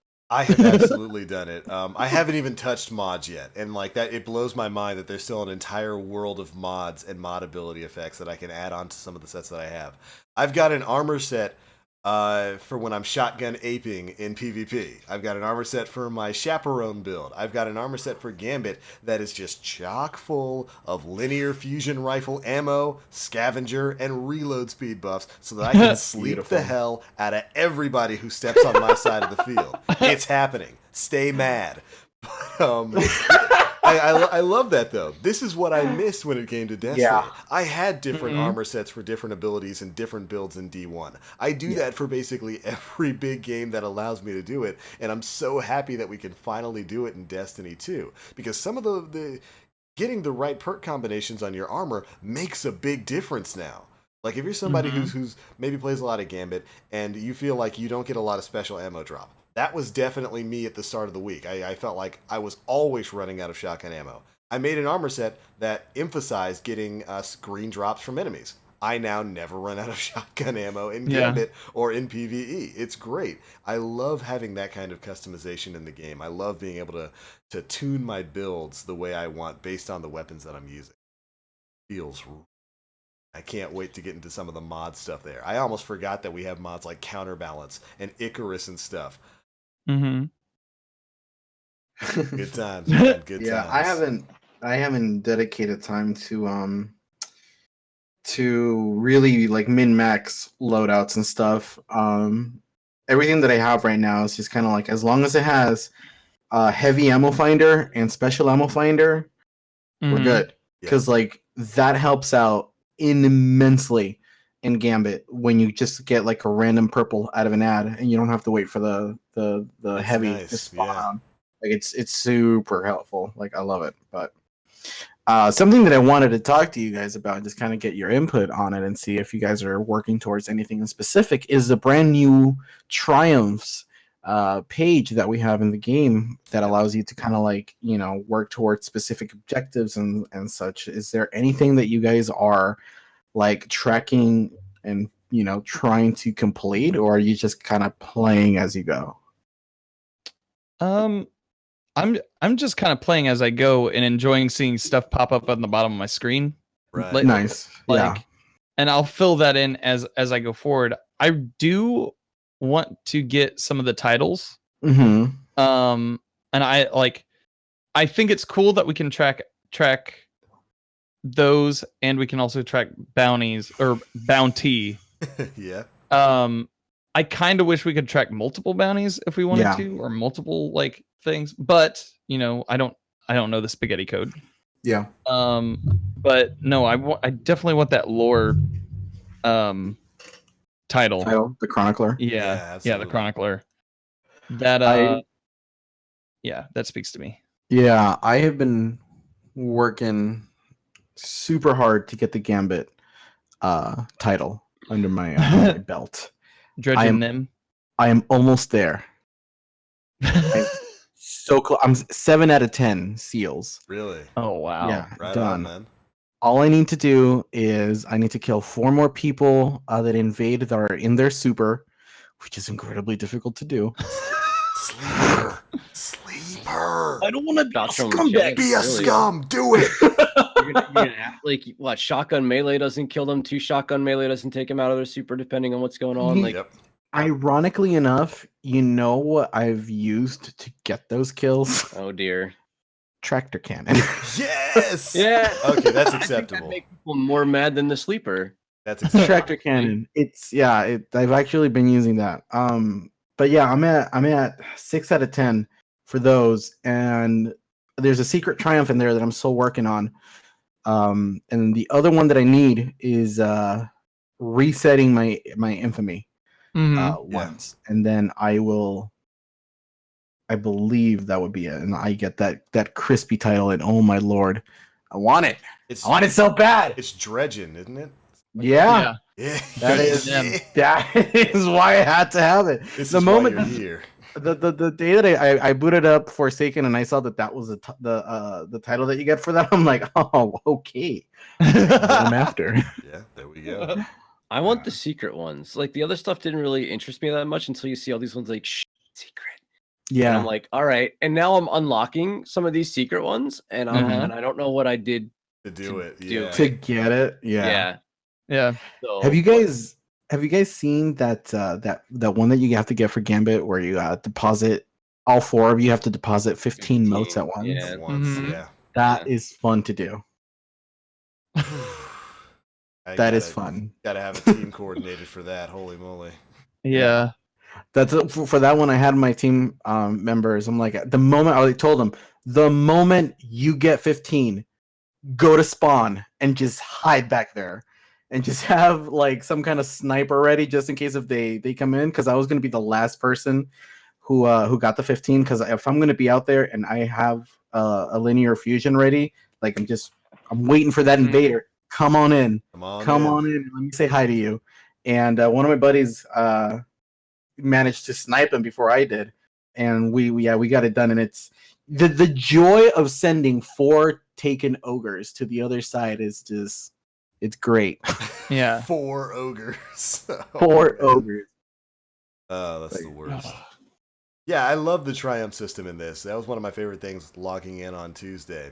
And just going through the triumphs and the different things that I can say, got that done, got that done, got that done, got that done. I'm not in particular working towards any title right now.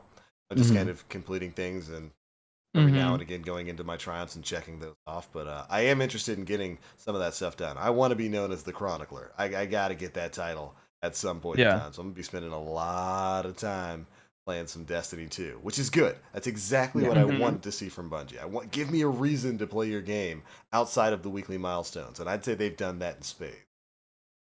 Yeah. Yeah. 100%. Can we talk about Infusion real quick? Oh, It's Yeah, expensive. TPL. It's actually too TPL, you wanna expensive to talk? even talk about. yeah, Yeah. you can't afford. You don't have enough Yeah, masterwork we cores to actually even bring up can't this afford. topic. Yeah. Sorry. Yeah. So there's just a couple of things. Why does it cost Masterwork cores to infuse anything that isn't Masterworked? Is it Why is that a Masterworked once thing? you infuse it? So if I I get a don't- gun that's not infused or not Masterworked, and I infuse it with something that's also not Masterworked, but it costs me Masterwork cores, does that gun then become Masterworked? I don't know. All I know is that it's a pain in my wallet It's an every absolute time I pain. try. Just go to the spider and buy him, dude. It's only like 20 billion. But he scales up. I mean, I get it. He resets every day, but Yeah. he scales up. You get like 4 of them, and it's already more expensive than I'd like. I have It's tough. major Yeah. problems with the infusion system within. I think, especially when it comes to legendary gear, it was a mistake to add in masterwork cores as a requirement. And Mhm. there's several reasons for that. One, masterwork cores do not drop as frequently as they were before Mhm. last week. You used to get masterwork cores from all kinds of things last week, especially old school raids. There was like, what, a 50% drop rate for masterworked items in Mhm. raids? Not anymore. Have you run Leviathan this week? Not that high anymore, it seems. But Yeah. it's a very cost prohibitive way of kind of elongating the grind when it comes to infusing gear. I think one of the reasons why they did it in particular was kind of to get people off of the old gear, because without that requirement, Yeah. people would have just said, okay, well, I'm just going to take this Solstice of Heroes gear and infuse all the Keep new it. stuff into it and keep it. And Bungie wants to incentivize people to utilize new gear. I think that has something to do, which I just say, make the new gear cool and we'll put it on. That's what I do anyway. I put on the Mhm. most. But it's a very prohibitive system to add in when you require masterwork cores. We already changed things to adding planetary materials as requirements for infusion. Those are easy enough to get with patrols and whatnot. The sources for masterwork cores right now are very limited. You can buy them a day, you can buy some every day until you run out of legendary shards, which you will very quickly because the cost increases exponentially every time you buy it and resets on every day. Or you can get lucky and dismantle masterworked items. Now, if you're like us, if you're somebody who's been, well, most of us, or took a break, if you're like us, you spend a lot of time playing Destiny 2, you probably have a lot of legendary shards and a lot of masterworked items from before Forsaken came out. I know me personally, when I started Forsaken, I had like something like maybe 2,500 legendary shards and somewhere in the hundreds of masterwork cores. Just because, I play a lot. I stream this game. I make content for it. I had that kind of stuff. I'm having trouble with this new infusion economy. I'm down to like my last maybe 10 masterwork cores because I made the mistake of using them for infusion and whatnot. I can't even imagine what it's like for new players. Yeah. If you're I a am new a new player, player on PC. well, you are a new player, so this would Basically, be great to very get few. your. So I play on 3 platforms, right? So I play on Xbox, PlayStation, and so I split my time. So I'm not Good rich in Lord. any one of the facets. My thing with the infusion system is I'm just doing run what you brung. Whatever drops for me, Yep. that's what I'm gonna run with for now on. I'm That's not what gonna I infuse do. anything until it becomes absolutely 100% necessary. Because I have yet to be in an environment where I feel like I don't have the gun for the situation, Yep. Yeah. no matter what. You know what I mean? At one point, I had dual shotguns and a sword. Yeah, like today, I had 2 shotguns and a sword. I'll just make it work. I'm gonna play Nice light. super aggressive. So that's just the way I've been able to get around it is I just don't care to infuse anything just yet. Especially with still trying to get to know perks and Yep. what's good. I don't really want to be held to my Whisper of the Worm and my Nurgle or whatever the hell it was that I used, and it's all such a hindsight now. You know what I Yeah. mean? So I've just been sticking with whatever because I don't have the cash for it. You know what I mean? Yeah. Mhm. And that is Yeah. absolutely the best way to do things. If you're somebody who's starting Forsaken, even if you've been playing a lot of D2, maybe you just get started on the DLC, don't try to infuse everything you get into your gear. No, just put on the blues, put on that stuff till you get to power level 500, and you start getting that legendary gear. Then you start your infusion, or just getting your powerful gear and moving it that way. But it's Yeah. like Aura said, there's a reason he's not doing all that, because it's expensive, and that problem doesn't go away at in game. And Yeah. I feel like when it comes to legendary gear, having Masterwork cores as a requirement was an unnecessary step that nobody was really asking for. Right. I can almost look past having Masterworks as a requirement to infuse exotics. Now, Yes. For those who don't know, if you're infusing like the same piece of gear in, if you got two better devils and you're infusing like one better devils into the other, it doesn't cost Masterwork cores. I think it only costs Glimmer. So it's nice if you've got duplicates of everything out there. But if you don't, you get a shiny new 523 drop and you want to shove it into your new primary bow, it costs Masterwork cores, and you run out of those very, very quickly. I think it takes 2 Masterwork cores to infuse legendaries and like 3 to do exotics. I would be fine with the exotics. I'm not fine with requiring Masterwork cores on legendaries because the source for them is so limited. You don't get as much. You don't get Masterwork drops. I haven't gotten any Masterwork drops since Forsaken came out. I don't even know if that's Very still a few. thing. Well, not from whole hog tier 10 Masterwork There we go. drops. Get that whole like hog. I've gotten like 4 Masterwork. But Yeah. what does that mean? What does that even Yeah, So- it's a rough Yeah. system, and I was a player who had a good stock of Masterwork cores going into it, and I've completely run out. And buying them every day is nice. That becomes pretty cost prohibitive as well, because the cost increases exponentially as you do it. I just get 4. Yeah, that's what I do. I buy 4 every day. And it makes it so that, like, for the normal average player who doesn't have a massive stock of Masterwork cores, that means they can infuse at most 1 to 2 things a day. And I think that was an unnecessary step by Bungie. They could probably leave that available for exotics. I don't think that needed to be a thing on legendaries. Yeah. There is a cool thing to get around some of that. If you have like a weapon from year 1 that you absolutely want back or want to infuse into it, you might not want to infuse into that item. Just go into your collections and purchase it, because it is cheap and it drops relative to light level. Yeah. Like I'm around 520, and I think pulling stuff from my collections drops like 498. Yeah. 500. Yeah. I did that with my insurmountable skull fort, so I could shoulder charge everybody and still have melee. You're a good man, Aura. I like I this am. guy. Infinite Thank you. soups. Yeah, looking at chat, Showtime, I'm out here broke. Yeah, me too, brother. I've still got my stockpile of legendary shards, and I've just decided to not infuse anything, like Aura said. Yeah. And I'm in the I'm at the 520 mark, and I'm still just deciding not to infuse anything because it's too expensive. And I don't know, maybe that's just me complaining about something, but I think adding Masterworks as a requirement for legendary infusion was an unnecessary step. I'll make those decisions in the raid. If I get to the raid, Yeah. I'm like, all right, I should definitely be having X, Y, or Z on. That's what I'm going to be spending my infusion for. But until then, I just see things dropping and I'm like, oh, I want to remember this. But knowing my dodo brain, I know I'm not going to remember it in the vault. Yep. And so if I bring it with me, I'm more likely to keep playing with it and remembering why I liked it in the first place. But I don't know. When it first came out, I was like, yeah, previously masterworked items or exotics make sense, but just flat out legendaries is very strange. That's rough, dude. Yeah. What are your thoughts on it, Nim? It is incredibly expensive, which is one of the reasons why, for right now, if I get a piece of gear that I really like what rolls it came with, I send it to the vault, because I recently actually went into I went into my vault and I started deleting everything that was completely unnecessary, like weapons that I didn't really need anymore. The only stuff that I really kept was the like the escalation protocol stuff that Right. had like the like my submachine gun was a void or is a void SMG, and I'm like, oh no, I'm not touching that. That stays there. Yep.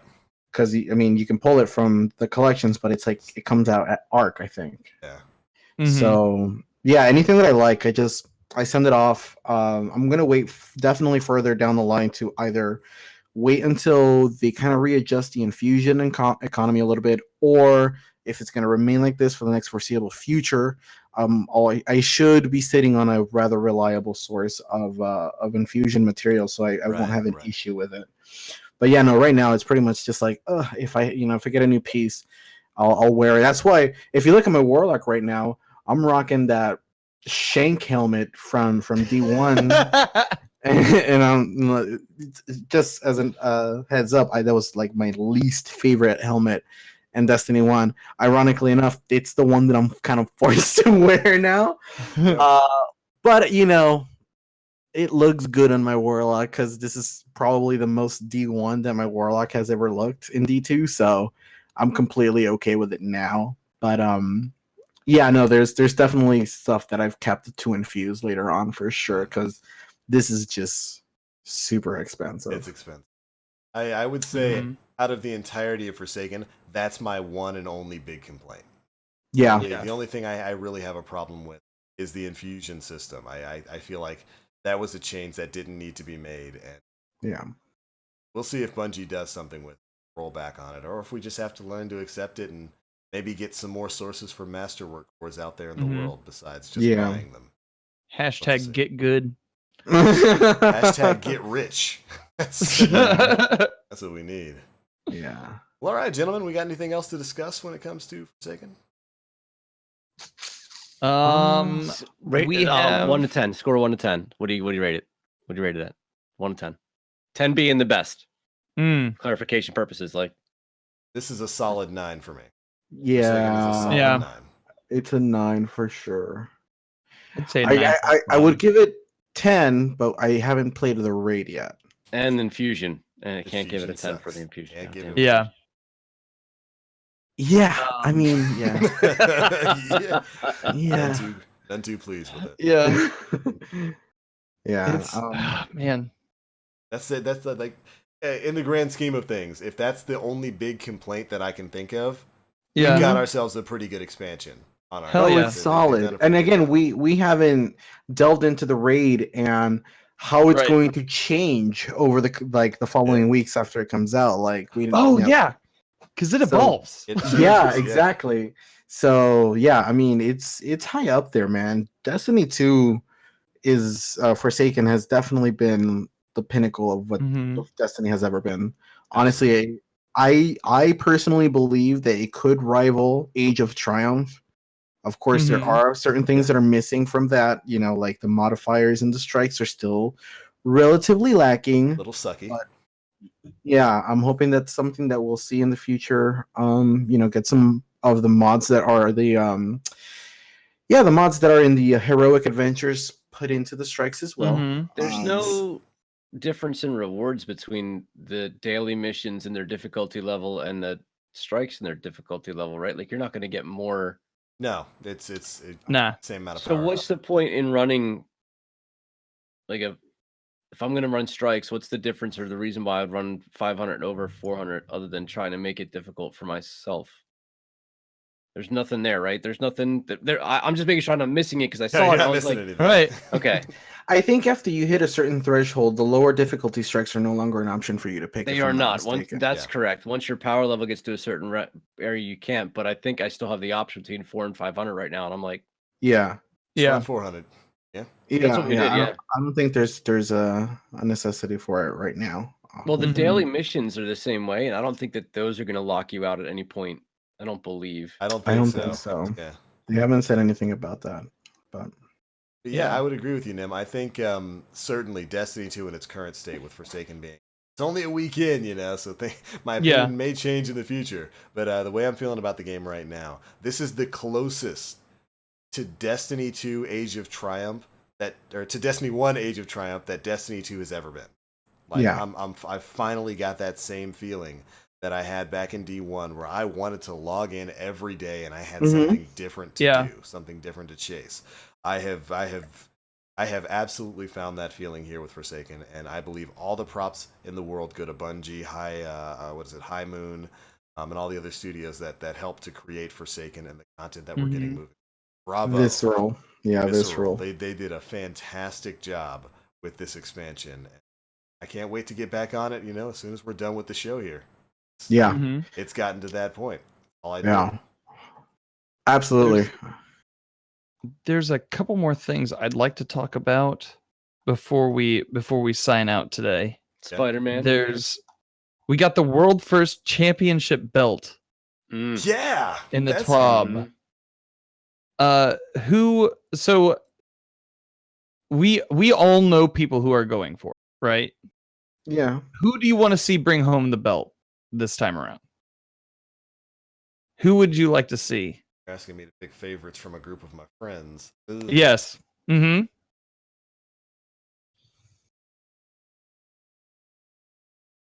I don't know. I'd 'cause- love 'cause- to see CG. I'd love to see CG. think so? And Yeah. Yeah. I think that's gonna be my pick too. That would be cool to see them. That would be cool to see them go for it. I don't know who I'd pick. I don't Like know. Lulu and Yak Dog would be really cool. They might even be in the same group with CG, depending. Mhm. I think that would Maybe. be a really good group too. I don't know. Fami, Glad, Chevy. Lad definitely in the running there. There's a lot of big names in there, Legend Mhm. himself, all those Devious guys. Entity, another one Yeah. that would be really good for it. The math class people out there. Yeah. Dado Can't and, ever count out Dado. Can't count out Goth and his group. They've Yeah. made it to the end before. I have no idea who's gonna make it. Not a clue. I just can't wait to counterfeit my own. Yeah. You know? I Just asked wear this it in because public. I want some grade A kayfabe at Guardian Con 2019. I want like some WrestleMania level shit going down. Oh, drop a promo. we went into the blind well. Like I just want to see that. They've introduced a belt into Destiny. Yeah. I want to see this happen. You set an expectation, Bungie. You can't waltz away from this now. I want to see an actual belt at Guardian Con next year. Present it to the winning team. Absolutely. Yeah, I'm excited, man. I'm excited for Last Wish. I just given how wonderful the Dreaming City itself is, I can't wait to see what's going to be happening in that Yeah. great world. That's going to be nuts. No idea what to expect from that. Of the mechanics that we've seen out in the world, out in the Dreaming City, what do you think you might see in the raid? Because we've seen every expansion builds a skill set, so to speak, and then initializes that somewhere into the raid. What do you feel like we'll see going into this of the new mechanics that have been added in Forsaken? Utilizing tinctures to go ascendant. I think that's going to have some pretty interesting parts of the raid. You're gonna see those immune urns or whatever they are that get thrown that make the Yeah. enemies immune. The blue ones that suck you in, the purple ones, and you're gonna see the flame ones that burn you. The new enemies, which you didn't even discuss, that and how absolutely Scorn, yeah. amazing they are. The abomination, how cool that is. We're obviously gonna see different batch of enemies in there, and obviously Bungie isn't afraid to throw all of them at us at the same time, depending in Yeah. terms of Gambit. So, who I haven't seen one specific mechanic thus far that I find that we're doing over and over. At least I've missed it. Maybe I haven't been looking for it, but I haven't come across anything I think we're doing over and over and over again, Probably the mechanics of the blind well. which with I the haven't net. played yet. Oh, standing in a thing and killing stuff to build up light. Yeah. With like that deadly mist. Oh, and you know what? And the mages who drop those orbs of light that The give harmony. you harmony. Yeah. I could see that having a place within the. Yeah. Absolutely. Yeah, because I mean, outside of that, we didn't really have, mechanics in the story mode because it was pretty much just kind of go and kill. Yeah. Go Merc. Yeah. Chase down the guy, murder him. There's, you know what what we'll probably see a lot of is traveling between realms to like do certain things. Imagine like your fire team has to be split in half, and half of your team is in the Ascendant realm, and half of your team is in like in the proper like raid, Mhm. like doing shit like that. That'd be pretty cool. Do you think they're gonna throw us into a raid area we've already seen in Destiny 1 via the realm? Like a Ooh. shadow version of Oryx's, Maybe. Given the because we fact saw it with the With the Prison of worm. Elders. of Elders, we went Yeah. right back to that fallen room. Oh my goodness, that Oh. was amazing. Maybe, man. Like with the other references that have been in here, maybe. Imagine Golgoroth in the Shadow Realm. Oh no, I'd rather not. That'd be They've- terrifying. They've said that it has the most bosses. They didn't say that it had the most new boss. War What if it Priest spared gets off his into- revenge. Teams of 2 fighting bosses or something. I've just, I don't know. I'm so ready and excited to see. Like, we're already Yeah. so blown away by the content. It just doesn't. The dominoes are falling in such a way that I can't imagine that it's going to miss one, and this raid is going to be complete ass compared to this. Like, I don't see that happening. I see this Right. this raid being Vault of Glass or Yeah. better. Absolutely. That's what it feels like. It absolutely feels like that to me. And Mhm. I really cannot wait to see what's going to be happening when that little activity goes live on the director on Friday. It's going to be a good day. The last thing that I wanted to bring up is that if you play through the Forsaken campaign through September and you sign up for Bungie rewards, which I suggest that you do, you get the soundtrack for free. I With did see that. I did see yeah, that. you get that, and it has the 2 Whisper of the Worm tracks Yeah. included, which great. were incredible. Yeah. I think the only requirement is that you complete the Forsaken campaign, I want to say. hmm And then just log in and link your account on Bungie and sign up for the rewards. Get that soundtrack. Like, Took 5 seconds. absolutely, it takes no time at all. Just go to Bungie.net. They literally got a link to the rewards thing on like the very front of the page. Just go do it. Link things up. Download the soundtrack. You do have to kind of go through the Bungie store with like a code that they send you that you put into the Bungie store, so you don't have to pay $777,000 to get this OST. But it's worth it. Like, it's Mhm. worth it for the Dreaming City soundtrack alone, because you get to listen to that music on this OST, and that music is incredible. So yeah, that was pretty cool of Bungie to do. I like it. Well, all right, was that everything we had to discuss today? For I now. believe so. Yeah. Wait till next For week. this after week. that raid drops, and we're all like, "Oh my god!" You know. Maybe more of us will actually have exotic drops to talk about as well. So, man, them things are rare as rare can be. But all right, ladies and gentlemen, that is going to be it for episode 169 of the Planet Destiny podcast, the first one in the post-Forsaken drop world. Like I said at the start of the show, I don't think it's any stretch to say that we're enjoying this expansion. It has brought back a lot of the hobby, a lot of the feeling and mystery that Destiny is so well known for, and I can't wait to jump right back into it. But all right, before we get on out of here, of course, we are going to go around with our roundtable of hosts, starting with Mr. Aura. Let you know where you can find us across the internet, what we do, and what we'll be doing this coming week. Mr. Aura, where you at? What you doing? So my name is Ara. You can find me at twitch.tv/Ara, formerly known as the Artist of Evil Ara. Changed my name about 2 weeks ago. I'm just Ara now, no longer evil.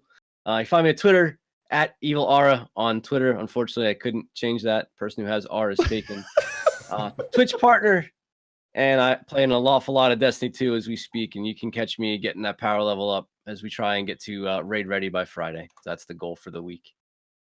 Right on. Go check that man out, and he will be a regular here on the show now. Welcome. Did great. Thank you. It's great to have Thank you man. so much. Thank you. Appreciate it.